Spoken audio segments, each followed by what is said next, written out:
व्याख्या मुद्रां करसरसिजै पुस्तकं शङ्खचक्रे बिभ्रद्भिन्नस्फटिकरुचिरे पुण्डरीके निषण्णः अम्लानश्रीरमृतविशदैरंशभिः प्लावयन्माम् आविर्भूयाद्दनघमहिमा मानसे वागधीशः। कृष्णाय वासुदेवाय हरये परमात्मने प्रणतक्लेशनाशाय गोविन्दाय नमो नमः। संस्कृत शौर्यम् इति आमुखपटले सम्बद्धाः समेऽपि विद्वांसः समेऽपि जिज्ञासवः छात्राः सहृदयाः सज्जनाः एतस्य आमुखपटलस्य संस्थापकः प्रबन्धकश्च डॉक्टर राजकुमारः समेषां स्वागतं वर्तते एतस्मिन् महाभाष्यव्याख्याने। पूर्वदिने तत्र एकश्रुति दूरात् सम्बुद्धौ इति व्याख्याने सम्बुद्धिपदार्थः कः इत्यस्मिन् विषये भूयान् विचारः सञ्जातः। भाष्यकारः तस्मिन् विषये तत्र पक्षद्वयम् उपस्थापितवान्। प्रथमः सम्बुद्धिशब्दः पारिभाषिकः ग्राह्यः वा औषध अन्वर्थकः सम्बुध्यते अनेन इति संबोधनम् एवं रूपेण यह तत्र कीदृशः तत्र सम्बुद्धिशब्दः ग्राह्यः इति विषये भाष्यकारः तत्र पक्षद्वय उपस्थाप्य तत्र दोषं गुणं वा विवेच्य कथितवान् यथा न दोषस्तथास्तु। अर्थात यस्मिन् पक्षे नाम तत्र सम्बुद्धि इति संज्ञापक्षे अथ च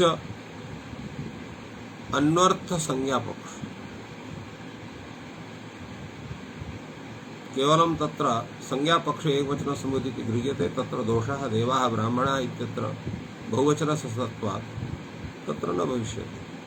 यदा अन्वर्थ संज्ञा गृह्यते तदा अत्र दूरात् संबोधनेन अत्र सम्बुद्धित्वं वर्तते। फलतः अत्र एकश्रुतिः भवितुमर्हति एवं रूपेण प्रतिपादितम्। कैयटः अपि कथितवान् उभयगतिः भवति शास्त्रे। अर्थात् यत्र संज्ञास्वरूपस्य कृत्रिमस्याः संज्ञायाः यत्र ग्रहणम् अपेक्षितं तत्र सम्बुद्धिसंज्ञकस्य एकवचनस्य ग्रहणं भवति। यत्र च तत्र सम्बुद्धिशब्दस्य अन्वर्थरूपेण ग्रहणेन तत्र लक्ष्यसिद्धिः तत्र अन्वर्थरूपेण गृह्यते। अत्र तु सम्बुद्धिशब्दः तस्मिन् सूत्रे श्रुतिदूरात् सम्बुद्धौ इति सूत्रे अत्र अयम् अन्वर्थसंज्ञक अन्वर्थनाम भवति। एतस्य विषये कैयटः प्रतिपादयति न हि दूरादिति विशेषणम् एकवचनस्य उपपद्यते। केवलं दूरात् इति विशेषणेनैव तस्य एकवचनस्य न उपपद्यते। कथं न संबध्यते? संबोधनस्य तु क्रियारूपत्वात्। संबोधनं क्रियारूपं वर्तते। तत्र क्रियारूपत्वात् अपादानतया दूरात् इति विशेषण संभवः। दूरात् विशेषणस्य भवति। तर्हि कस्य ग्रहणं करणीयं? भाष्य तत्र कैयटः कथयति व्याप्तिश्च अन्वर्थग्रहणे भवति। अर्थात् अन्वर्थकस्य सम्बुद्धिशब्दस्य अत्र एकश्रुतिदूरात् सम्बुद्ध इति सूत्रे सम्बुद्धिपदेन तत्र ग्रहणीयम्। तेन यत्र कुत्रापि सम्बोधने वाक्यम् एकवचनान्तं द्विवचनान्तं बहुवचनान्तं वर्तते तस्य एकश्रुतिः भवति इति तत्र भाष्यास्य। अत्र एकः प्रश्नः उदेति। एकश्रुतिदूरात् सम्बुद्ध इति सूत्रेण आचार्येण तत्र एकश्रुतिः विधीयते। किन्तु प्रश्नः उदेति एकश्रुतिः यद्भवति सा किं रूपा? उदात्तरूपा अनुदात्तरूपा स्वरितरूपा? यतो हि त्रयः एव स्वराः सन्ति। यच्चेत् सः उदात्तो वा भवेत् अनुदात्तो वा भवेत् स्वरितो वा भवेत्। अत्र स्वरित विषये का तत्र युक्ति वर्तते। यतोहि स्वरित स्वरः स्वतन्त्रः न भवति। कथं तत्र उदात्तानुदात्तयोः समाहरणम् अपेक्षते। उभयोः समाहारे एव तत्र स्वरितत्वं जायते। फलतः मुख्य स्वरत्वम् उदात्ते अनुदात्ते च वर्तते। अतएव अत्र प्रश्नः भाष्यकारस्य भवति किं पुनः इयम् एका श्रुतिः उदात्ता आहुषित अनुदात्ता। अत्र एवं भूतः प्रश्नः कथं न अभवत्। यत् इयम् एका श्रुतिः उदात्ता आहुषित अनुदात्ता आहुषित स्वरितः। भाष्यकारः जानाति यत् मुख्य स्वरत्वम् उदात्ते अनुदात्ते वर्तते। अत्र तु स्वरिते उभयोः उदात्तानुदात्तयोः समाहरणं विद्यते। अर्थात् तस्य स्वरस्य सम्मिश्रणं विना स्वरूपं न स्थातुमर्हति इति कृत्वा तत् सम्मिश्रणम् अत्र न गृहीतं वर्तते भाष्यकृता।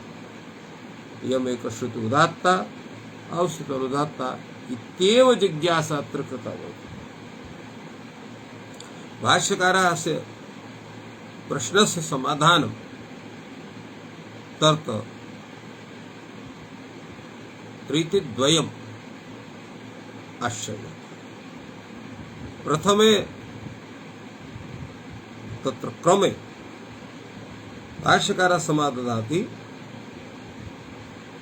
नोदात्ता अर्थात एका श्रुतिः उदात्ता न भवति। कथं न भवति कथं ज्ञायते यदयम् उच्चैस्तरां वा वषट्कारः इत्यर्थः। तात्पर्यम् इत्थं विद्यते यत् एकश्रुति दूरात् सम्बुद्धो इति सूत्रात् प्राक् सूत्रं वर्तते उच्चैस्तरां वा वषट्कारः यज्ञकर्मणि या यज्ञकर्मणि वषट्कारः उच्चैस्तरां वा भवति एकश्रुतिर्भवति। अर्थात यत्र वषट्कारः इत्यस्य उच्चारणम् उच्चैः भवति उच्चैस्तरं भवति तस्य नाम एकश्रुतिर्भवति।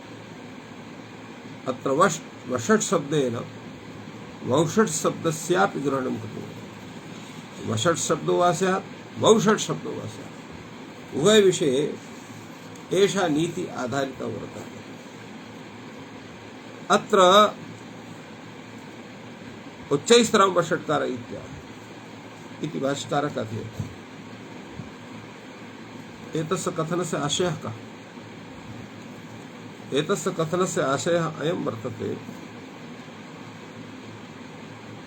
यत् चेत् एकश्रुतिः भवति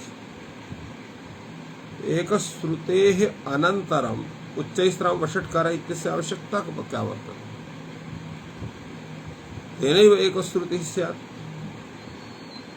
एकश्रुति दूरात् सम्बुद्धो वा इति सूत्रेण तत्र अतन्त्रग्रहणं यत् वर्तते तेन ज्ञायते।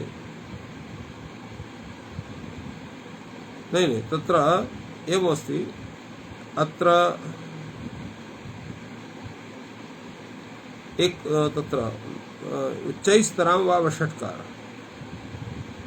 अत्र उच्चैस्तराम् इत्यत्र तरप ग्रहणस्य का आवश्यकता। उच्चैः वा वषट्कार इति सूत्रं भवेत्। तरप ग्रहणस्य क्या तत्र का आवश्यकता वर्तते। अत्र उच्यते यावत् उच्चैस्तावत् उच्चैस्तरम्।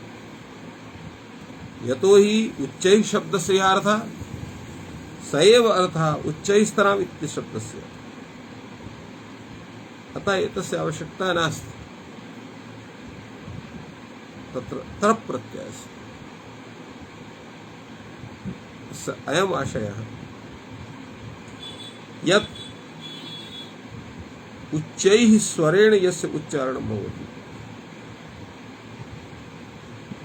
अत्र ताल्वादि सभाग स्थानेषु यः उच्चैः उच्चार्यते तस्य तत्र तादृशं ज्ञानं भवितुमर्हति। अत्र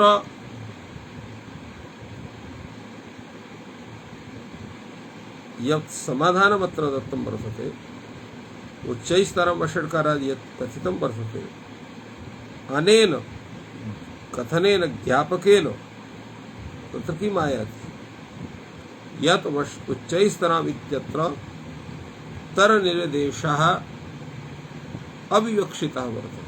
अतन्त्रं तरनिर्देशः यावत् उच्चैः तावत् उच्चैस्तरम् एवमेव उच्चैः इत्यस्य यत् तात्पर्यं तदेव उच्चैस्तरम् इत्यस्य तात्पर्यं। यदि च उदात्तश्रुतिः एकश्रुतिरभविष्यत् तदा यज्ञकर्मणि इत्येकश्रुतैः सिद्धतो चेतनो वषट्कारः इति सूत्रं न करिष्यत् एवं रूपेण कैयटः व्याख्यातः। अर्थात् उदात्तश्रुतिः यदि स्यात् तर्हि यज्ञकर्मणि इत्यनेन एकश्रुतैः सिद्धतो चेतनो वषट्कारः इति सूत्रस्य आवश्यकता एव न स्यात्। अतएव अत्र उच्चैस्तरं वषट्कारः इति सूत्र नहीं उच्चैस्तरम् इत्येव तरग्रहणं कृतं वर्तते। पुनः अत्र प्रश्नः भवति यत् एकश्रुति चेत् उदात्ता न वर्तते तर्हि अनुदात्ता भवेत् यदि तर्हि नोदात्ता अनुदात्ता भवेत्। प्रश्नः भवति अनुदात्ता च न अनुदात्तता न भवति। कथं ज्ञायते यदयम् उदात्त स्वरित परस सन्नतरः इत्याह यत् भगवता भाष्यकारेण तत्र सूत्रकारेण उदात्त स्वरित परस सन्नतरः इत्याह कथं ज्ञापकं भवति एतत् सूत्रम् अत्र तरग्रहणं कथं कृत्वा ज्ञापकम् अत्र उच्यते अतन्त्रं तरनिर्देशः। अत्र सन्नतरः इत्यत्र यः तरनिर्देशः वर्तते सः अविवक्षितः भवति। कथं यावत् सन्नः तावत् सन्नतरः इत्यस्मिन् विषये तत्र तरप्रत्ययः विहितः वर्तते। सैषा ज्ञापकाभ्याम् उदात्तानुदात्तयोर् मध्यम एकश्रुतिः अंतरालं ह्रियते। तो सैषा एकश्रुति कथं भूता एकश्रुति वर्तते ज्ञापकाभ्याम् उदात्तानुदात्तयोर् मध्यम ज्ञापक माध्यमेन यत्र उदात्तानुदात्तयोर् मध्यम एकश्रुतिर अंतरालं ह्रियते। एकश्रुति अत्र एकश्रुतिः भवति। एकश्रुति विषयेपि तत्र विचार एकश्रुतिः किं रूपा भवति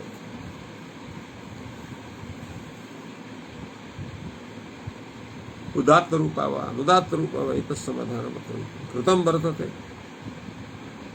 या तथा परम्परा प्राप्तं यत् स्वरूपं वर्तते तेन रूपेण एव तस्य यानि कर्माणि सन्ति तेषाम् आचरणं विधाय आचरणं निरन्तरं कुर्वन् सः यः एवं भूतः जनः सः उदात्तस्य उदात्तम् अनुदात्तस्य अनुदात्तं स्वरितं स्वरं तत्र विदधाति। अत्र लिखति भाष्यकारः यावत् सन्नः तावत् सन्नतः अर्थात तत्र प्रत्ययः वस्तुतः अत्र सः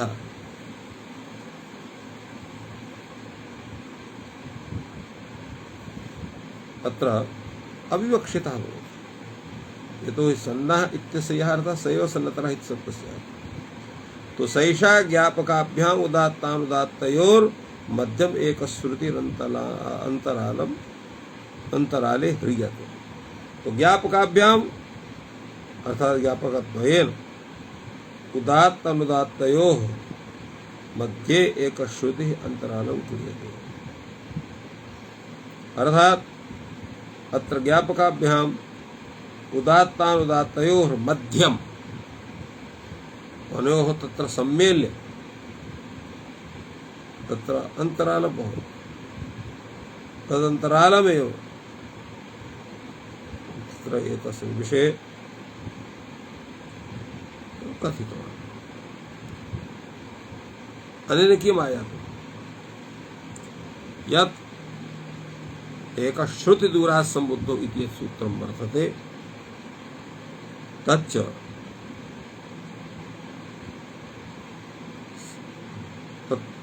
स च तत्र एतस्मिन् कार्ये नियुक्तः। अतएव अत्र कथयति भाष्यकारः सैषा ज्ञापकाभ्याम उदात्तानुदात्तयोः मध्यम एक श्रुतिः अंतरालं ह्रियते।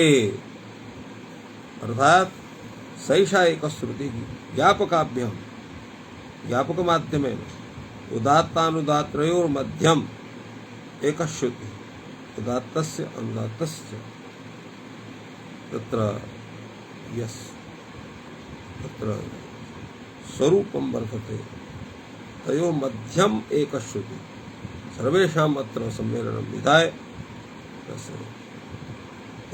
तत्र एक श्रुति तत्र जायते। एवं रूपेण स्वरूपाय द्वितीय रीत्यापि एतत् समाधानं भाष्यकारः अस्ति।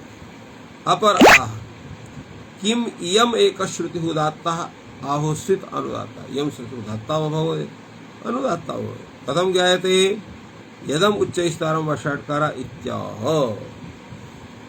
उच्चैस्तरं वषट्कार इति माध्यमेनैव तत्र स्थितिः भवितुम् अर्हति। कथं ज्ञायते तद् उच्यते उच्चैस्तरां वा वषट्कारः इत्याह। कथं कृत्वा ज्ञापकं तन्त्रं तत्तरनिर्देश उच्चैः दृष्ट्वा उच्चैस्तराम् इत्येतत् एवं स्थितिः आयाति। तेन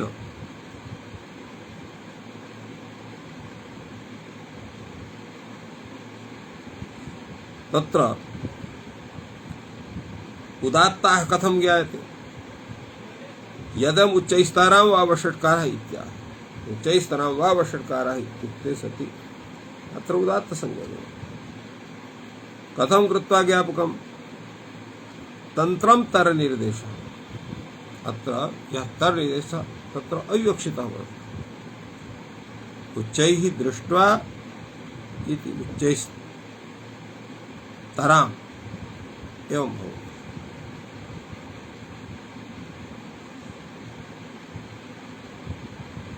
अत्र प्रश्नः भवति कथं कृत्वा ज्ञापकं ज्ञापकत्वं कथं भवति तत्र उच्यते तन्त्रं तरनिर्देशः। अर्थात् तरनिर्देशः तत् तन्त्रत्वेन गृह्यते। एवमेव अग्रे उक्तं वर्तते यत् यतोहि तत्र पूर्वं प्रयोगः समागतः उच्चैस्तरां वा वषट्कारः तत् ज्ञापकेन आयाति। तत्र ज्ञापकं भवति उच्चैस्तराम् उच्चैर्दृष्टः उच्चैस्तराम्। अत्र यः तरनिर्देशः विहितः सः अत्र किमपि तत्र ज्ञापकत्वेन उपतिष्ठते। कथं कृत्वा ज्ञापकं तन्त्रं तरनिर्देशः। अत्र तरनिर्देशः अत्र तन्त्रं वर्तते। तन्त्रम् अर्थात् विवक्षाधीनं वर्तते। उच्चैर्दृष्ट्वा उच्चैस्तराम् इत्येतत् भवति। अनयोः तत्र एवं रूपेण एतस्य व्याख्यानं श्रुतम्। अत्र पुनः एका शङ्का जायते यदि तर्हि उदात्तः नानुदात्तः, अर्थात ये एते स्वराः अत्र कथिताः वर्तन्ते, तत्र अनेन एकश्रुतिदूरात् सम्बुद्धो इति सूत्रेण यथा तिगन्त शब्दः वर्तते, उगन्त शब्दः वर्तते, एतेषु विषयेषु सत्सु तत्र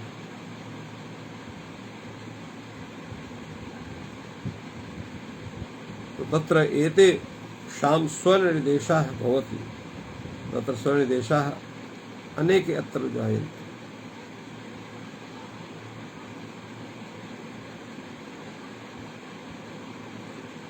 अत्र पुनः एका समाधान सहैव अत्र अत्र तत्र एते अनुदात्ताः भवन्ति, एतस्य ज्ञानं कथं भवति? अनुदात्तः च कथं ज्ञायते? यदयम् उदात्त स्वरित परस्सनतरः इत्याह, अर्थात उदात्त स्वरित परस्सनतरः इति सूत्रस्य तात्पर्यं कथं भवति तस्य विषये ज्ञापकं भवति। कस्मिन् कृत्ये कथं कृत्वा ज्ञापकम्, अर्थात ज्ञापकत्वं कथं भवति? तत्र पक्षद्वयम्, एकस्मिन् वासे तत्र एकस्मिन् क्रमे तत्र यः उदात्तः भवति, तो तस्य विषये पृथक् निर्देशः वर्तते। कथं ते तस्य ग्रहणं कुर्वन्ति?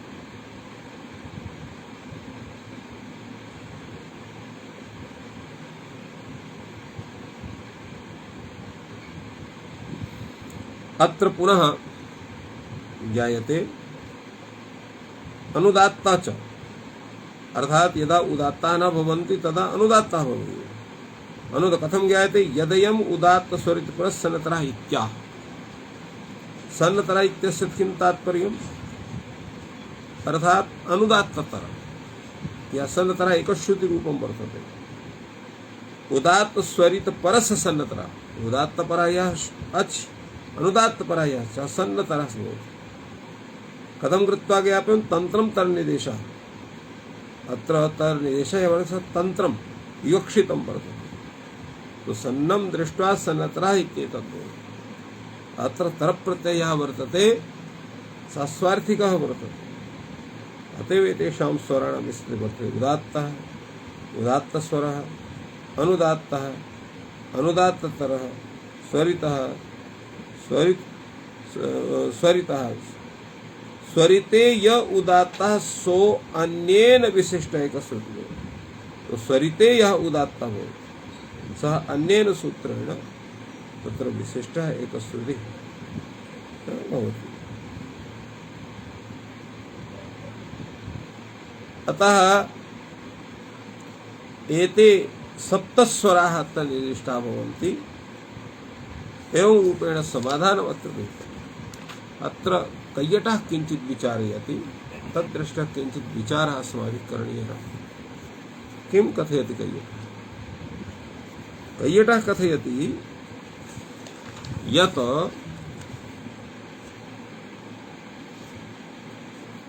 अत्र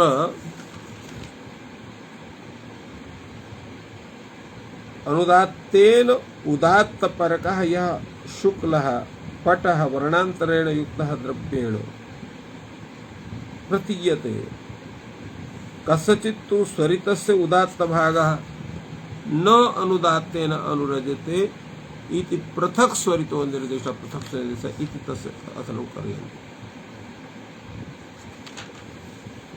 एकं कथनम् अपेक्षितं वर्तते यत् एकश्रुति विषये तत्र एकश्रुति का किं रूपा वर्तते। यद्यपि बहुव्याख्यानं सञ्जातं तथापि एकश्रुति विषये किमपि सम्यक्तया न प्रतिपादितं वर्तते। तत्र एकश्रुति विषये तत्र आचार्याः कथयन्ति यत् एकश्रुतीनां तत्र उदात्तानुदात्त भेद तुरोधानम यत्र वर्तते तत्र एक श्रुति कथ्यते इति नागेश भट्टः नहीं तत्र प्रदीपकारः अर्थात प्रतिपादयति क्षीरोदकवत् उदात्तानुदात्तयोः भेद तिरोधानम एक श्रुति अर्थात यत्र एक श्रुति भवति तत्र अक्षु यह उदात्तः अनुदात्तः स्वरितो वा तेषां भेदानां तिरोधानं भवति कश्चितस्य सम्मिलितस्य एकस्यैव स्वरस्य सम्प्राप्तिर्भवति तेन स्वरितस्य स्वरूपम् आयाति इति वक्तुं शक्यते किन्तु स्वरितस्वरूपं नास्ति तथा एका श्रुतिः इत्थमपि कश्चन वक्तुं शक्नोति यत् स्वरितेऽपि उदात्तस्य अनुदात्तस्य प्रतीतिर्भवति तो यह स्वरितः स्वरः या स्वरित स्वर युक्तं यद् वाक्यं वर्तते तत्रापि एक श्रुति पदेन व्यवहारः भवतु न वा इत्यपि विषय प्रश्नः यत्र उभयत्र उदात्त अनुदात्तयोः प्राप्तिः कथिता वर्तते एतस्मिन् विषये आचार्याः विज्ञापयन्ति यत् स्वरित विषये भिन्नं स्वरूपम् एकश्रुतिविते भिन्नं स्वरूपम् यत्र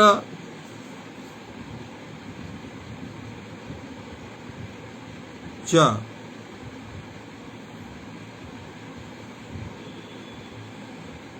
स्वरित स्वरूपं विद्यते तत्र उदात्तस्य अनुदात्तस्य पृथक् प्रतीतिर्भवति यथा तस्यादित उदात्तमर्धह्रस्वम् इति सूत्रे प्रतिपादितमासीत् किन्तु एकश्रुतिविधानेन यद्यपि उदात्तस्यापि ज्ञानं भवति अनुदात्तस्यापि ज्ञानं भवति किन्तु तस् ज्ञानं परस्परम् अविरोधि रूपेण सत् तत्र तिष्ठति एवं रूपेण एतत् समाधानं सञ्जातं वर्तते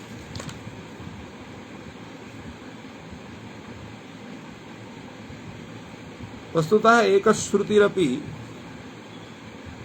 स्वरित भेदवदेव वक्तुं शक्यते कथंचित्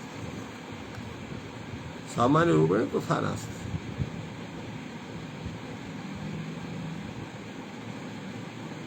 अत्र उच्यते यत् एकश्रुतिः यथा भवति तथैव जात्याः अभिनिहितः क्षैप्रः प्रश्लिष्टः तैरो व्यञ्जनः तैरो विरामकः पादवृत्तः तथा भाव्यो एतानि तत्र स्वरितस्य लक्षणानि सन्ति अतएव कैयटः कथयति स्वरितस्य भेदा जात्य स्वरादयो अष्टौ इति भाष्यकारेण अप्रकृतात्वात् नोक्ता अर्थात एतेषां यथा एकश्रुति स्वरस्य विषये चिन्तनं कृतं वर्तते भगवता पाणिनिना तथैव एतेषां जात्यादीनां चिन्तनं तत्त्वसूत्रेषु कथं कृतं वर्तते इति प्रश्नः अत्र प्रश्नः उदेति एतस्मिन् विषये एतस्मिन् प्रश्ने विषये समाधानमस्ति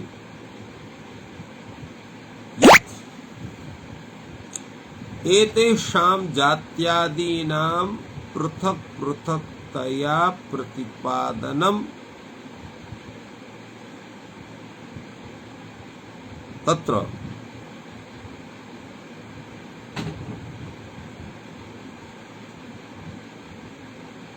एतस्मिन् विषये गृह्यसूत्रेषु सम्यक्तया प्रतिपादितं वर्तते यदा गृह्यसूत्रेषु अथवा नहीं तत्र श्रौतसूत्रेषु गृह्यसूत्रेषु एवं मुख्यतया तत्र प्रातिशाख्येषु शिक्षाग्रन्थेषु प्रतिपादितं वर्तते। अत्र प्रसंगानुसारेण तेषां व्याख्यानं नापेक्षते। अतएव भाष्यकारेण एकश्रुति स्वरं विहाय अन्येषां व्याख्यानं न कृतं वर्तते। अत्र एतेषां जात्यादीनां स्वरितभेदानां परिचयं ददाति याज्ञवल्क्यः। जात्यो विनिहितः क्षैप्रः प्रश्लिष्टश्च तथा परः तैरो व्यंजन संज्ञश्च तथा तैरो विरामकः पादवृत्तो भवेत् तद्वत् तथा भाव्य इति स्वराः। अर्थात् जात्यः अविनिहितः क्षैप्रः प्रश्लिष्टः एवं तैरो व्यंजनः तैरो विरामकः पादवृत्तः तथा भाव्यः एवं स्वरितानां अथवा स्वरितस्वराणां विचारः अत्र भवति।